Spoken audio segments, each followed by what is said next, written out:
Welcome to Slackin' Off with Brady Slack.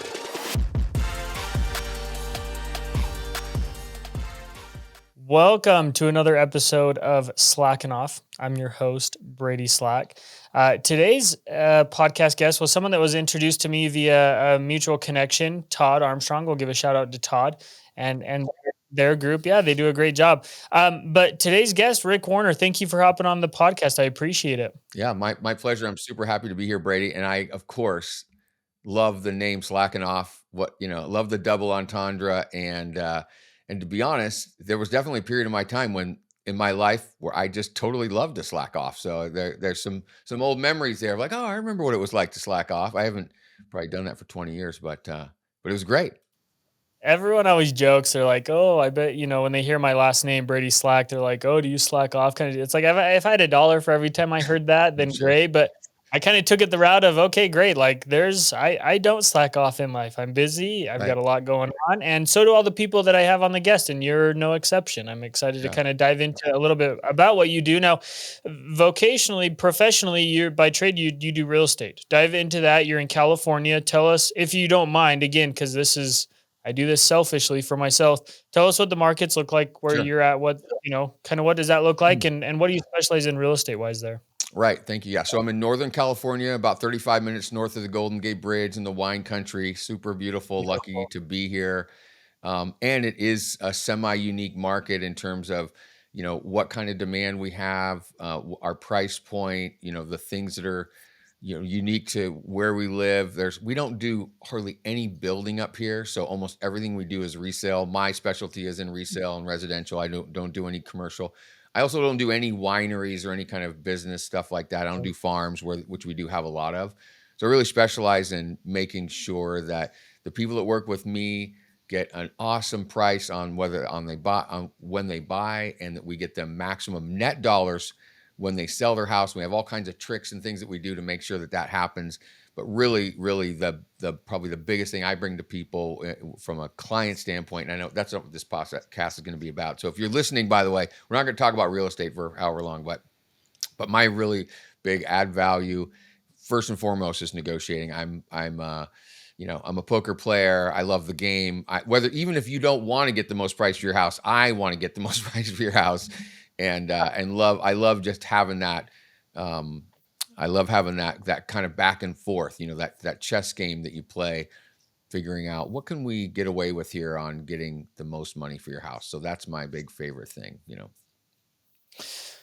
I'm gonna roll right off of this check chess kind of Chess poker. Yeah. analogy, yeah, if you will. Yeah, sorry, I kind of got my tongue twisted there. You kind of got checkmated, if you will, Mm, when you were younger, I based did. on kind of what I've gathered here. Tell us a Wow, little bit good about that. segue. Well See, done, there we slacking go. off. That's good. You were homeless. Yeah. If I understand correct, you were involved with drugs at a very young age. Even from a younger age, you had some issues and had some experiences that kind of brought you down in life. Tell us a little bit about that if you don't Yeah. mind, because I want Yeah. to Yeah. begin. No, I thank you for asking me that, and I think it's so important for anybody listening to, kind of one of my big messages is just no matter where you're at in your life, you are not stuck there. That there is a way out of no matter how deep and dark it seems. And so, for me, yeah, after actually a pretty good childhood with no real trauma, to be honest, the normal stuff. My parents got a divorce, whatever, but it wasn't too horrible. Somehow my best attempts at life didn't just end me involved in drugs. I was addicted to cocaine and smoking weed every day. I was a wake and bake guy, I think is what they used to call it. I don't know if they still call it that. And then if I get my hands on alcohol, I was younger, so that wasn't. It basically was whatever I could throw into myself to make me not feel anything. That's what I live for. That's my whole rotation of my life became around that. And when you live like that, it doesn't go great. There's not a lot of success. And ultimately, yeah, I wasn't quite homeless. I don't want to disrespect the homeless people because that's a whole new, like I did have a roof over my head in the form of a tool shed behind a driving range. Yeah, but I did live there for 11 months. My only bathroom was a porta potty. I took showers at the YMCA, And then not too long after that, I was getting food at the Ritter House, which is a place where they give away food to homeless people. So that is definitely in my past. And then one day, luckily, I could all of a sudden see my life for what it really was, because all the other days up to that point, if you'd asked me how I was doing, I told you I was doing pretty good. I got my own place; it's close to work, and I thought I was kind of living the life. By the way, I'd also had a kid when I was 19, 4 days after I turned 19.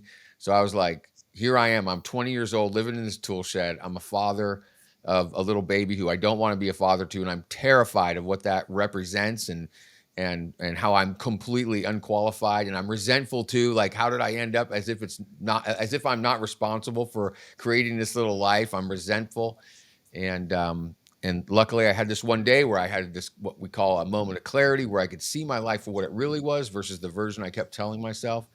And I got some help from some people who had been where I was, and they were no longer there. And I wanted what these people had. Like, they had something special. I felt like for the first time, I was in a room of people that, it wasn't the police, it wasn't a principal, it wasn't a parent, it wasn't a spouse or somebody telling me what was wrong with me. I was in a room where people were like, I've totally been where you are, and you don't have to live that way anymore. And I grabbed on to that kind of life raft, and I've been riding it for the last 33 years. And within that context, um, one of my messages to everybody is, sometimes it's those, that it's the darkest before the dawn kind of idea. Sometimes those Yeah. really challenging moments where you're like, I cannot imagine this getting any worse, ultimately can lead to great, great success. And that's been my story, so for sure. Well, no, that I believe in that kind of dark to dawn kind of mentality. There's a lot of people that I know, myself included, in different aspects where that dark to dawn does take effect into life, and you're able to overcome whatever difficulties you had.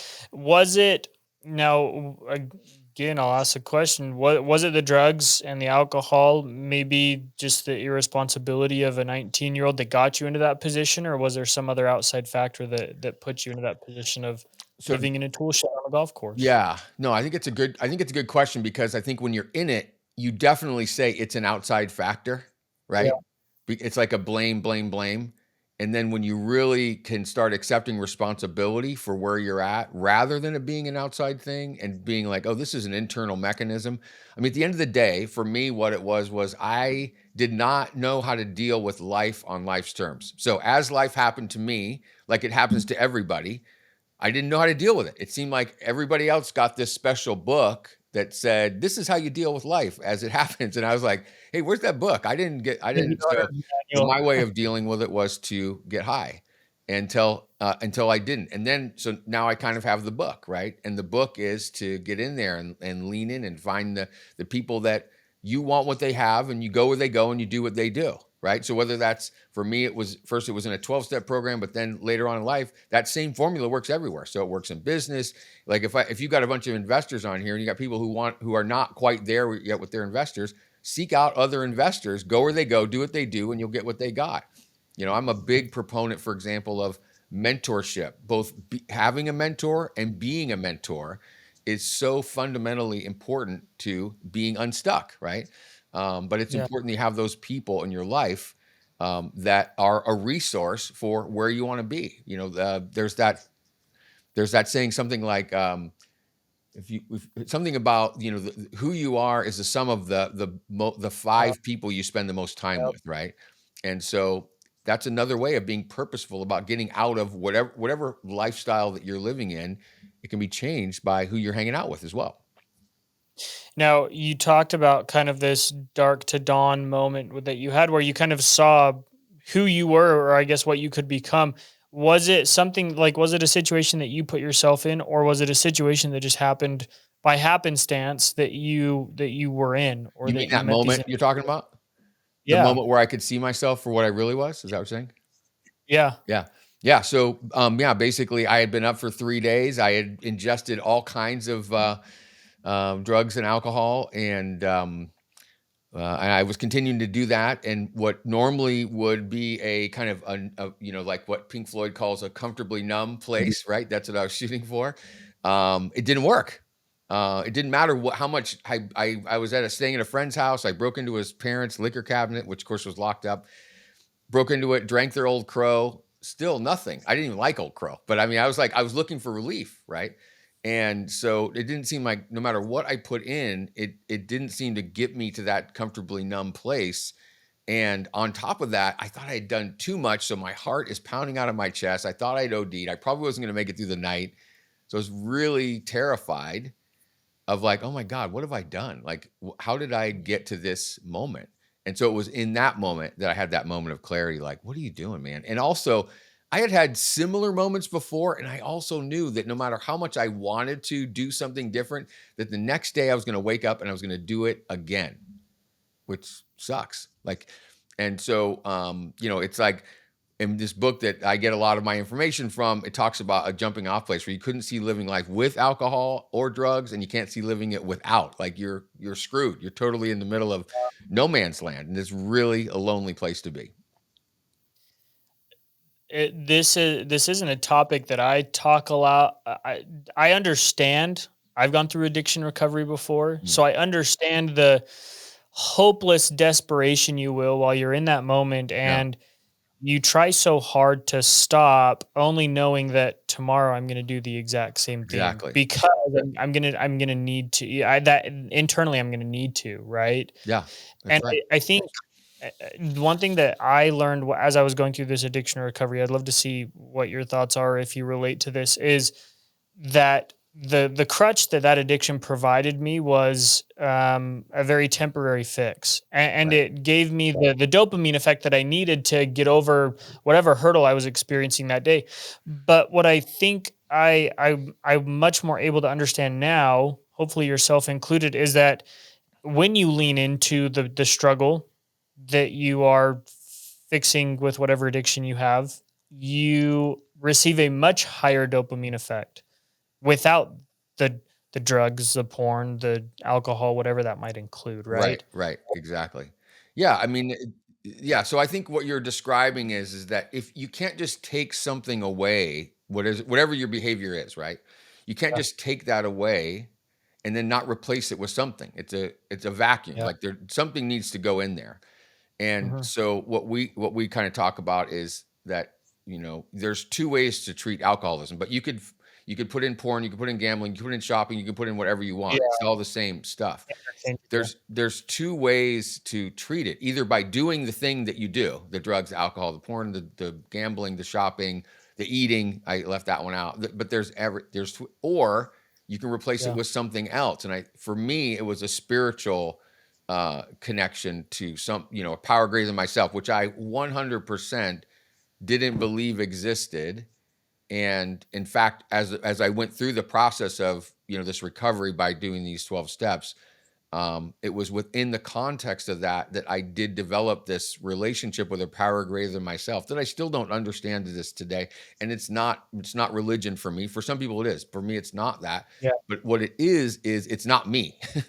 And what it is it's this inner strength, this resource, the universe, whatever you want to call it, that I feel like I can count on unconditionally. That when I get in those places of like, man, I do not know what to do here, or golly, I am really agitated right now, or man, I really have this desire that's beyond my own ability to control, that I can reach to that resource and I can get relief.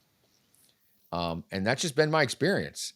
And a lot of amazing things within the context of that has happened to me over the last 33 years. Tons and tons of examples that I just cannot explain where they came from.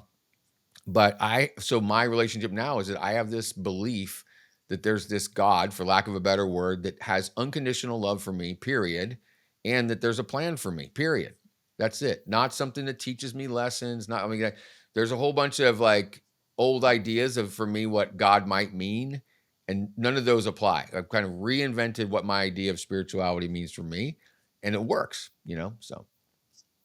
I think so. There's something that I want to continue to have a conversation about. You mentioned the fact that, okay, I went through this 12-step program. I went through addiction recovery, but that doesn't In fact, okay, I'll preface this with a conversation I overheard on another podcast. I was listening to a podcast, and they were interviewing someone who is in the public eye, and this individual had done some serious wrong, and he'd served a little jail time, and he talked about the fact that what he did was caused because of an addiction that he had, and they asked him a question about did he feel remorse, like did he feel bad about what he did, and he goes, well, yeah, I feel bad about what I did, but it's something that I have to continue to fight every single day, and they didn't really understand it, and I understood it. They were kind of giving him a hard time about his comment, but I understood it. Like, the addiction that I had, I have to continue to face every single Right. day. I have these quote unquote demons, if you will. I don't think people realize everyone goes through that same demonization. Everyone has struggles, everyone has problems, but everything we see is rainbows and butterflies. Why? What? Like, how can people maybe understand a little bit better that everyone's going through stuff, and how can people get over that stuff, if you will? Yeah. Well, Sorry, this that was is a loaded question. this is yeah that I'm not, yeah. There was kind of a lot in there, and I think I can. I think this is such a great next direction to go for here because um first of all, for me it is an ongoing, like I didn't just go to a 12-step program and I'm like, all right, cool, peace out, yo, I'm, now I'm I'm good. done. It's a practice, like Yeah. exercise or yoga or anything. Like it's something that you do on a regular basis as a lifestyle. And so so I still am very involved in 12-step work and helping other people, and like that whole mentor mentee thing within a 12-step program is sponsor sponsee. It's the same exact idea. Yeah. And that there's some glue in there for that. But to go to your other question around what we all see and then kind of comparing, like I like to talk about, you're never going to win as long as you're comparing how somebody else appears on the outside to how you feel on the inside. It's like a losing battle, right? And I feel like a lot of the anxiety that our society has, especially I have 4 kids, man, there's a lot of anxiety with my kids, but I Mhm. personally have anxiety as well, that I'm always trying to be tuned into and paying attention to, and that is, it's a losing battle, right? With social media, we're just inundated with so much like greatness. I shared before we got on the podcast, I was at a Giants game last night with one of my best friends. We had a great night. I posted on there, and everybody's gonna look at that and go, wow, look at Rick, man. There he is living his best life again, right? Or, a few weeks ago, I ran my third marathon and I broke the 4-hour mark. And I was like, yeah, good for me, and there I'm looking all fit with my family and all smiles. And oh man, there's Yeah. Rick. And what's really important to me, and we also talked about this podcast that I'm working on, which is called Below the Waterline, is all that social media stuff that we present out there, which is totally fine. There's nothing wrong with doing it. Is only that top 10%, that part that we want everybody to see, that we're like, look at me, this is great, my life is great. And where the really good stuff is, the stuff where we can really collaborate and connect on a deeper level, is that below the waterline of an iceberg, that 90% below, where most of the iceberg's below the water is, that's where the struggle is, right? That's Yeah. where the shame that we have because we're not sharing with other people whatever our struggle is, like you shared about whatever your challenges are. That's where we can really connect with each other. But it is our responsibility to go out and find that. And I think it's also our responsibility to share that, right? To be purposeful about finding and sharing our own challenges and struggle. I don't know that social media is actually the right place for that. So in other words, I'm not advocating that I go on there and talk about how horrible, this fight that I had with Oh my my girlfriend goodness. or Yeah. whatever. But on an Yeah. intimate level, that exists, right? And even when you're even on a podcast where we can share in context, or I can share my experience about, for example, you know, living in the tool shed and all. I'm not proud of that necessarily, but I know now that people can listen to that and then go, wow, that guy actually has been clean for the last 33 years in his life as a result. That gives them hope. So I can give it context and share the struggle, if that makes sense. Yeah, no, that was right in line with kind of where I was hoping that conversation would go. Just because we live in a society where everything has to look good, everything has to look perfect. Yeah, I have to show that I'm going on vacation. I have to show that my business is successful. But that's, like you said, 10% of the time. The other 90% is the kids crying because they don't want what you fix them for dinner, Right. the late hours working till 10, 11 p.m. to make sure that you make payroll, the suffering that it takes to get the business to X level, or all the suffering that it takes for you to train to get to that third or fourth marathon. Like, that's what people don't see. Right. And that's what people just don't have a conversation about. It's just the good stuff. And I think that's detrimental.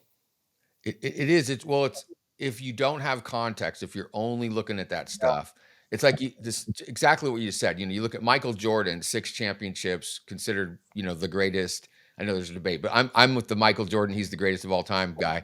I'm a huge fan of LeBron, and I put him just right there. But the point is that you see the 6 championships, and you see the greatness on the court, and it's undeniable, but it didn't Yeah. come without tons and tons of challenge, right?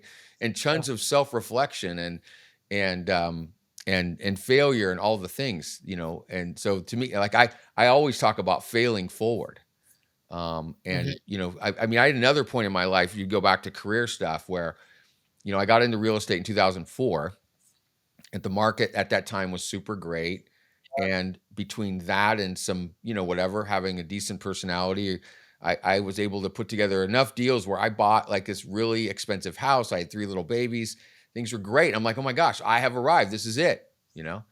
And just in time for 2008 meltdown to happen, September. Yeah. And by the time September, a year later, September 2009, my 40th birthday actually, and almost exactly 20 years after my tool shed days, like literally within 20 years exactly, I couldn't pay my mortgage, right? Mm. And that is not what it said on social media, right? Social media was beautiful wife, 3 beautiful little kids, an older kid, everything's great, and I can't pay my mortgage, you know. Yeah. And I'd maxed out my credit cards, and my line of credit had been taken away, and I had a huge tax burden. Speaking of taxes, right? I hadn't, like a lot of agents, I didn't put enough money away for taxes, right? So I was in big, Mm. big trouble. Again, here I am 20 years later at that same kind of like, what the hell happened, you know? And, for me, I kind of looked around, what are my options? If I sold the house, we would lose all of our savings was in our down payment. It was like, 300 grand, 400 grand. It was going to Yeah. be gone. We were going to have nothing except for a lot of debt. It's like, I got to figure out how to pay for this house. Well, what can I do?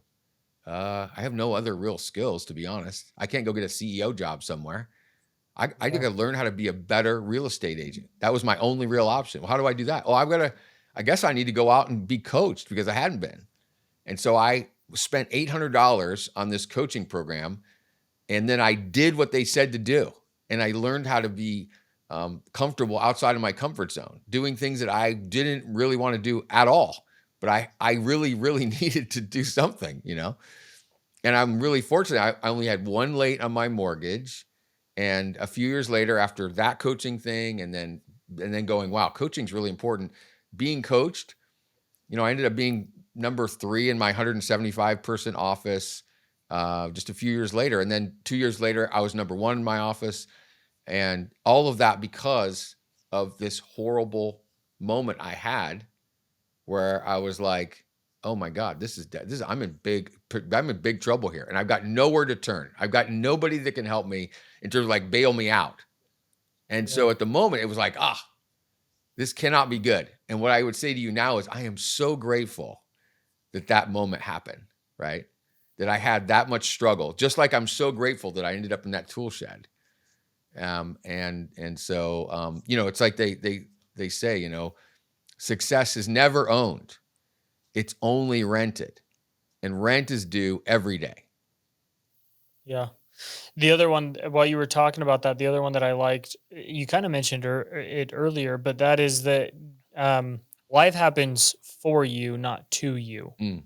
You know, and we've talked a lot about kind of the failures, if you will, if you want to call them failures, they're learning opportunities. But how can just the average person take something that they would deem as a failure and turn it into a silver lining? What are some ways that people can do that, in your opinion, Rick? Well, I think what you just said is the very first thing is it's not a failure. There's either a win or a learning opportunity, right? and really embracing what is the opportunity there to learn from. And that's all the way down to the smallest things, like maybe for your investors, it's they bought a loser, right? They overpaid for a product or for an investment, and it could be really costly to them. But there's an opportunity within that to learn from, well, what is it that I want to do differently next time? Because and how much money will that, what they're calling a failure now, but what is a real learning opportunity, how much money will that make them in the future by now knowing what they know, right? So on the smaller level, for me, it's with clients. Sometimes I'll lose an opportunity with a client. I didn't say the right thing. I didn't follow up with them in the right way. Whatever it is. And my knee jerk, my first reaction almost always is to be mad and disappointed, blame somebody else on it. That's that's the first thing that happens. So I don't want to act like I'm all virtuous right out of the gate, but not far after that, I'm going, okay, what is it that I need to do differently? What system do I need to put in place that will help me avoid that? And how can I exponentially benefit from this failure? So in other words, if I put a system in place, something that I do every time now so that will never happen again, then all of a sudden this failure turns into an exponential growth opportunity, because now I know that every time this happens, I'm going to do this, right? Does that make sense? Yeah, in fact, I just had a conversation with someone else in another podcast interview who their specialty is organizational leadership, organizational management. And we talked about, from an organizational standpoint, the failures that you have in a business just give you an opportunity to put in place a process or a rule or a software or Exactly. a system that eliminates that failure from happening again. And then you're constantly, staircase effect improving. That's right. Little by little by little. Yeah. And then but I really want to highlight that, think about the exponential, like think about doing something right. Once you've figured out what's wrong and you figure out what the opposite of that is, the thing that works, and now you get to repeat that over and over and over again.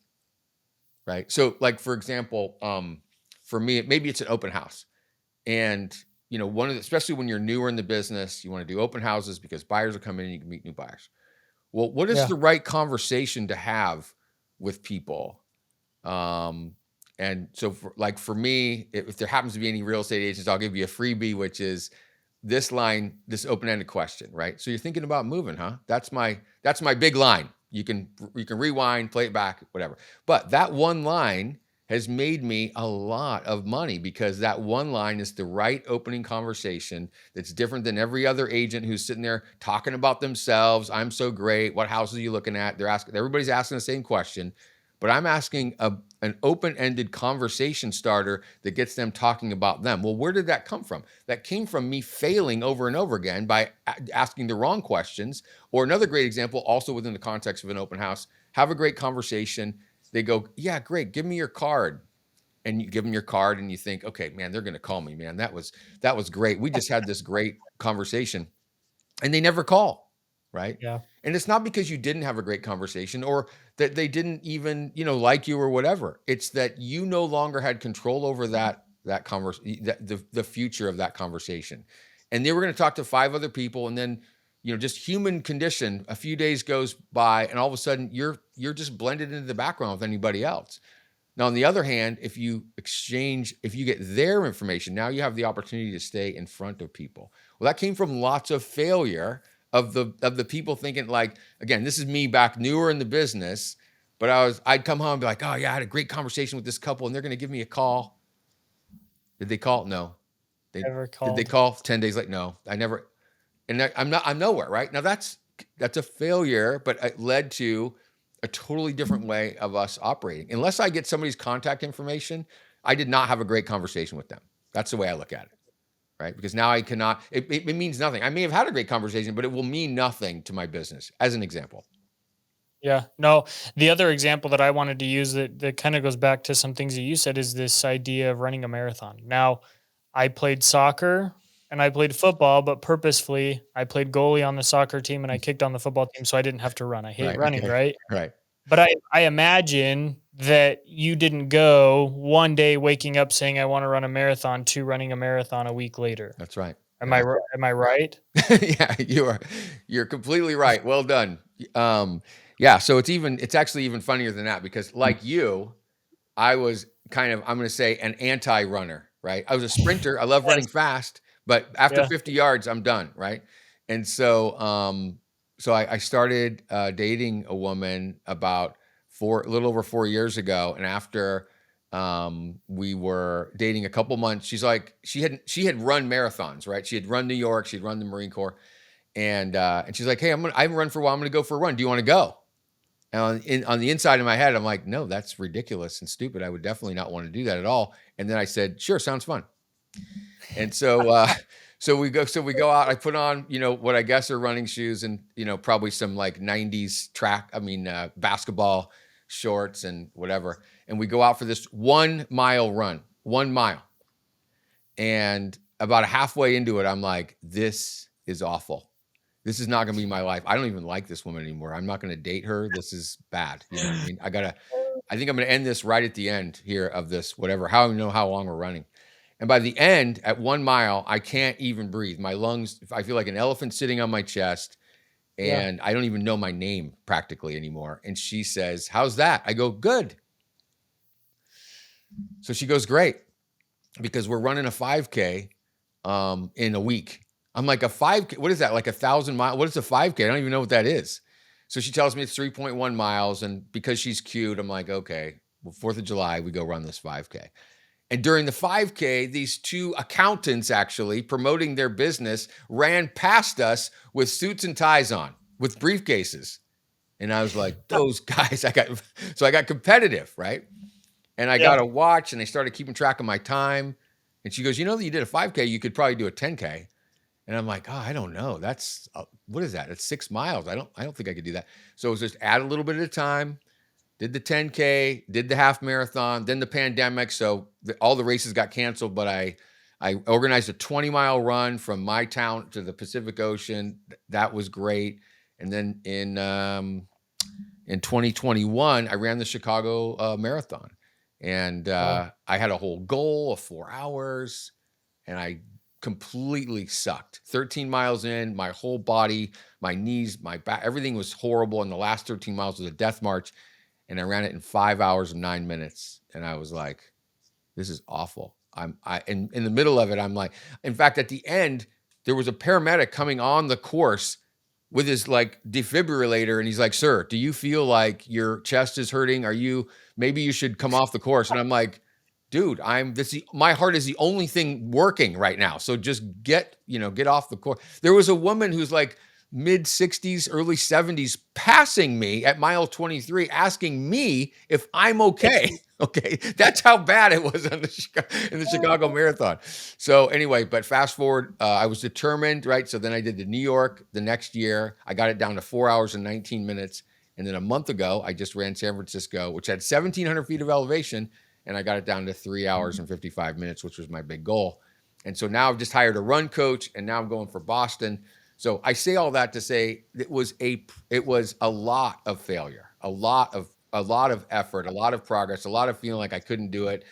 And yet here I am at 50. I'll be 54 this week.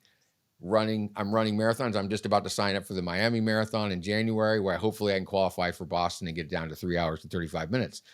So I don't know if that answers your question, but it definitely was not. I didn't wake up one day and go, I'm going to run a marathon. My question after that is, are you still with the girl that you were I'm dating? still, oh yeah, we live together. She's the love of my life.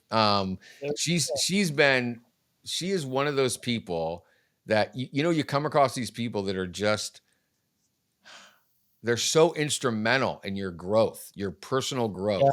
She's one of those people. She happens to be my girlfriend, but she's just a personal growth magnet. And so we get to do all this personal growth stuff together. And it's really just an amazing, powerful relationship. So The other one I'm curious to ask you about, if you're okay with it, your son. You mentioned, so at the very beginning, you became a dad at the age of 19, and then yeah. you've gone through a couple different things, obviously, since then. Yeah. Tell us about that relationship. Yeah, that's awesome. Thank you for circling back on that, because on these podcasts, and in other places I get to do speaking opportunities as well. And I frequently forget to mention that Yeah, so he's going to be 35. So I'm turning 54 here on Saturday. He turns 35 a few days later. He's just a great kid. We have a really great relationship. We have an good. annual tradition where we go to a Giants game and then we go play golf together, or vice versa. We play golf and go to Giants game. Um, he really taught me so much about being a human being by being having the opportunity to be his dad. And there was this one watershed moment when he was about maybe 6 or 7, when I was, around 5 years clean, where I had this upheaval of emotion that I don't know where it came from or what was going on. But I couldn't stop crying. And I found one of these guys that was in my life, was an older guy who I went to, he was actually my sponsor, if you're in that language, but somebody who Yeah. who really helped me. And I sought him out that night, and I'm like, I can't stop crying. What's going on? He goes, well, what is your mind telling you? I'm like, my son won't stop telling me that he loves me. I was like, I don't know what to do with this emotion. And it was my son's just unconditional love of him telling me how much he loves me all the time without any conditions on that it really finally penetrated this kind of black heart that I had created around myself, that started giving me the ability to let other people's love in. And it was from this little 5 or 6 year old boy and his unconditional love for me that happened. And so yeah, I mean, I'm just super proud of him. He's an amazing man, and I just love him. So, and then I had 3 more kids on purpose later as well. So I have 4 kids total. My other ones are 21. Sophie, who's about to go to UCSD. I have a 18-year-old who's at the junior college, and then I've got a 16-year-old still in high school as well. So That's, again, like I said, the kind of reoccurring theme of this conversation has just been what, getting through the struggles and what's helped you overcome those struggles, and looking at those struggles and turning those failures into a silver lining to achieve something great. And I think that's what we've been able to highlight so far. yeah, and maybe this belief that everything is going exactly the way it's supposed to go, Yeah. right? Even if it's not fun. Even if it's not, yeah. In fact, especially if it's not fun. What if Yeah. everything was fun? What if everything was a win all the time? It sounds great, but it's really more like eating ice cream every day for dinner. Like Yeah. it just would suck. At one point I lived in Maui, actually in Lahaina, and it was great until it wasn't, because it was like living in Disneyland. You know, it just wasn't. There wasn't enough struggle, to be honest. And so I only lived there for like 7 months. But it was kind of like that. I agree with all those analogies except ice cream. I could probably eat ice cream every night for dinner. But not for dinner. I get you could eat ice cream after dinner every day, but your body at some point would be, no, you still don't agree? I could eat it. I could eat it Okay. every day. Uh, I mean, I could but eat look, ice cream every day. Believe me, I don't, but I would love to. But yeah. I think we also have to kind of highlight the fact that we live in, at least maybe in the entrepreneurial and investor world, we live in a space where a lot of people, they they highlight the fact that they've gone through these major adversities. They've been to prison, they've been divorced and lost Yeah. everything. This All their businesses failed. I I think there's a lot of people who've never gone through that, but they Yeah. just have smaller issues. Well, Yeah. like, and I think it's important to highlight that those issues aren't any different on a macro level than the people who have gone to prison, lost everything, right? I totally agree with that. And I would say that I have a business partner like that. So in my coaching business, I have a partner. He lives in Palm Springs. Super cool guy. I don't know that he's really ever had that much adversity in terms of like real life story. I don't want to take anything away from whatever he has dealt with, Sure, but sure. he's one of these, like, just kind of does all the right things his whole life, makes a lot of good decisions. Everybody loves him. Everywhere I go, he's kind of, I don't, famous isn't the right word, but within the context of our world, he's well known. And every Yeah, time I go somewhere and I go, oh, my business partner is Kevin Kerner. Oh, I love Kevin. Like, everybody loves this guy. And so, and not that people don't love me, I guess, but I mean, there's no, it seems like there's very little struggle. So we joke when we're coaching together. I go, for those of you who are like always did your homework and always made the right decisions, Coach Kevin is a better coach for you. For those of you who struggle and you know what I mean, and continually make bad decisions, I'm like, I'm your guy. You know what I mean? That that's funny. I kind of put myself into that again. Like I said, I don't talk about it often. I've gone through addiction recovery. Yeah. I've had some different struggles that I've had, but for the most part, I was raised by two good parents who are who are still married, who still love each other. I have Mm. a great a great core familial bond. I have great support around me. I've got a beautiful spouse. I have two wonderful little boys. Yeah. And everything seems to be going okay. And I Yeah. think there's context to say, hey, there are still things that goes on in my life or your life, Rick, that we still have to deal with. And we still use those as opportunities to bounce back and look for opportunities to be better. Take responsibility for maybe the mismanagement or the errors that we've done and look for opportunities to be better. I think that's just as important as the addiction we've gone through or the breakups that have happened or maybe not being present as a father or things like that. We're comparing apples to apples in my opinion. Totally. And that there's a responsibility that comes with if things are great or even if they're not. Yeah. So maybe it's both ways as I'm saying this out loud, but there's a responsibility to look for where you can contribute to others and be of service. So if I happen to be like yesterday, I was at an office, a real estate office, to talk about coaching, and so I spoke at their little meeting, and then I said I'm going to be around for a couple hours. If anybody wants some help, and I came across these two agents who are super enthusiastic, and they just have these great personalities, and they're broke. Yeah, they have no money. They're not making any money right now. And Yeah. I didn't realize that I was talking about coaching. So they're like, how much is it? And I tell them how much it is. And we're super, like, our part of our objective is to make things super affordable, right? Because coaching can be very expensive. And so I Yeah. tell them, and I could just see the disappointment, right? Because they were like, oh, yeah, there's another thing that we can't afford. And so I said, well, without them saying any words, I said, we have a really aggressive scholarship program where we don't want anybody to not get coaching because they can't afford it. And so I just want you to know. And she immediately goes, we're in that program. I said, okay, great. Then we'll get you into our program and you don't have to pay anything, right? Because being helpful and being a contributor to society in whatever way that you can do that, always, always, always, it's selfish, to be honest, because it always comes back, and Yeah. that might be just spending an extra 15 minutes with somebody who needs to have a conversation, all the way to giving away a coaching program, or making contributions to whatever's important to you, or spending time. Like last night, I just joined an art council board for our local thing. I don't get paid to be there. It's going to be extra time. I don't know that there's any business that's going to come from it. Yeah, but they ask for my help because they need help in some of the things that I do that they don't know how to do. And I'm happy to do it. So, Yeah.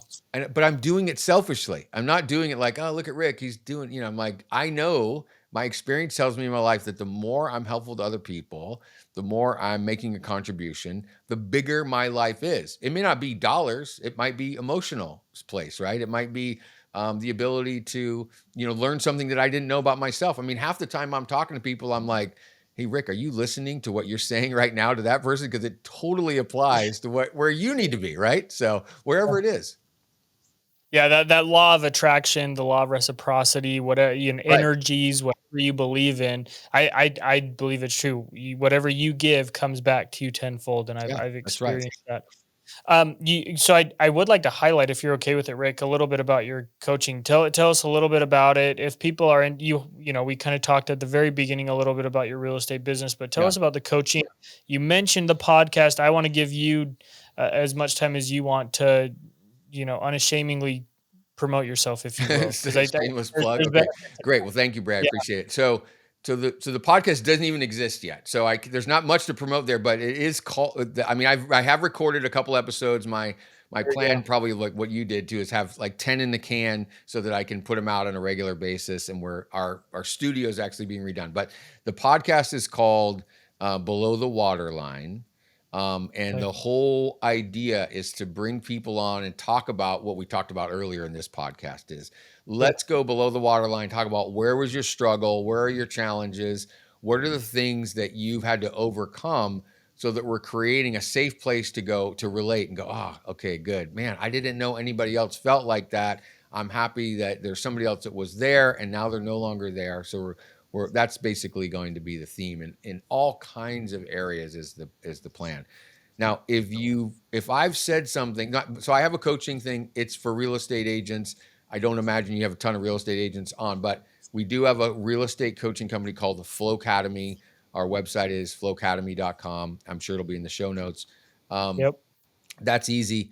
But if there's something that I've said that you want to know more about, or you just want to connect, not in a coaching capacity, just a conversation, just hit me up on a text. But follow me on Instagram. It's the Rick Warner is my Instagram. Or you can just, feel free to send me a text, 415-302-6348. I'm always happy to talk to whoever I can connect with.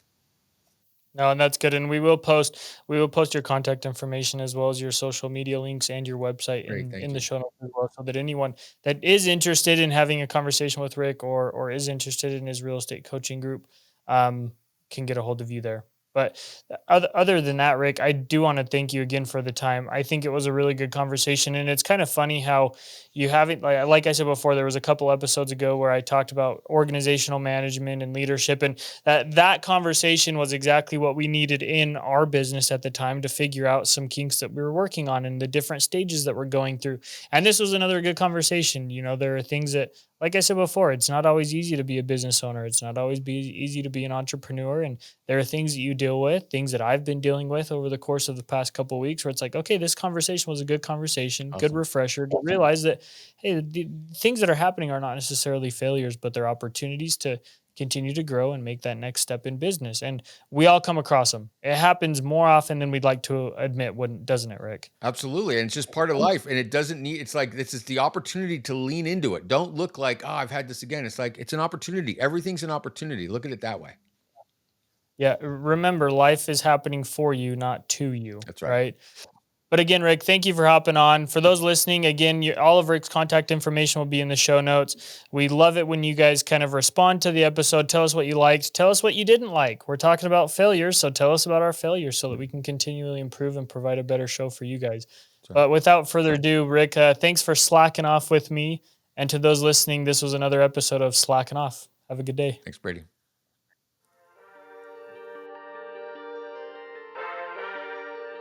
Thanks for tuning in to Slackin' Off with Brady Slack.